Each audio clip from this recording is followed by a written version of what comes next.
Hi, I'm Aditya. Welcome to my bee-friendly garden design journey. For this week's ANU STEM challenge, let us explore together how we can create a sustainable pollinators paradise. Today we'll be taking a 10-meter wide and 18-meter long space, currently just grass and one large tree, and turning it into a thriving bee-friendly ecosystem. In India, bees like the Apis cerana indica and the Apis dorsata play a crucial role in pollinating gardens.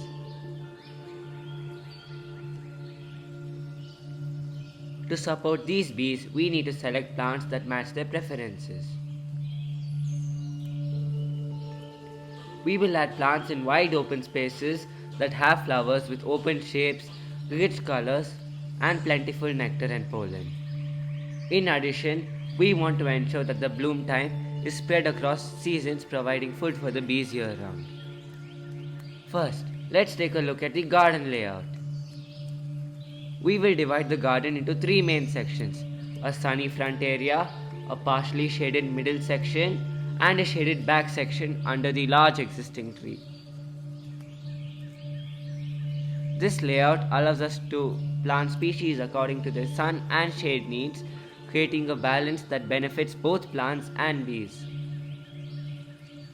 In the sunny front area, we will plant clusters of mustard and coriander.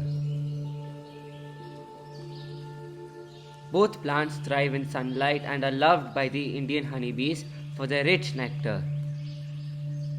We will add brinjal plants for their beautiful purple flowers and several sunflowers for their bold yellow blooms. In the middle section, which gets a mix of sun and shade, we will plant a papaya tree and two citrus trees. These trees not only provide delicious fruits but also bloom with fragrant flowers that Indian honeybees find irresistible. Under the shade of the existing tree in the back section, we will plant cardamom, aromatic plants with small delicate flowers that bees love. Around a pergola, we will train a jasmine climber whose sweet fragrance will attract bees. In Bangalore, choosing drought-resistant plants that can withstand water shortages is very important. The native neem is ideal not just for its drought-resistant and medicinal properties, but also because it's a favorite of bees. The native hibiscus is another drought-tolerant plant whose bright red open flowers serve as easy access points for bees. The jasmine, neem, and hibiscus bloom through the year, while staggered planting of the sunflower and brinjal ensures a constant supply of nectar for the bees. To keep our garden thriving, regular watering and weeding are essential. We will design a drip irrigation system to conserve water while keeping the plants hydrated, especially during dry months. We will avoid pesticides and rely on de-weeding by hand or natural weed killers such as neem oil from our neem tree. Companion planting the neem, marigold, and chili wards off harmful insects like aphid from nearby plants.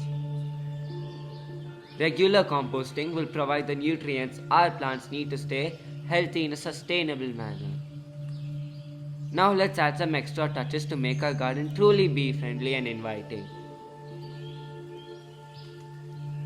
A small shallow pond with a gentle waterfall will create a water source for bees to drink from and cool their hives. The shallow design of the pond or drinking station allows bees to land safely without drowning. A bench under a shaded pergola gives you a peaceful spot to enjoy the garden. It will be the perfect place to sit back and watch our pollinator friends at work. One of the most exciting additions to our garden will be a bee hotel. Made from hollow bamboo sticks or other natural materials, it will provide shelter to solitary bees like the leaf cutters who don't live in colonies.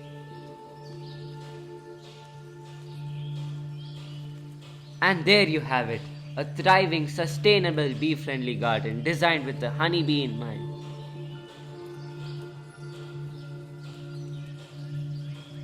Thank you, and happy gardening.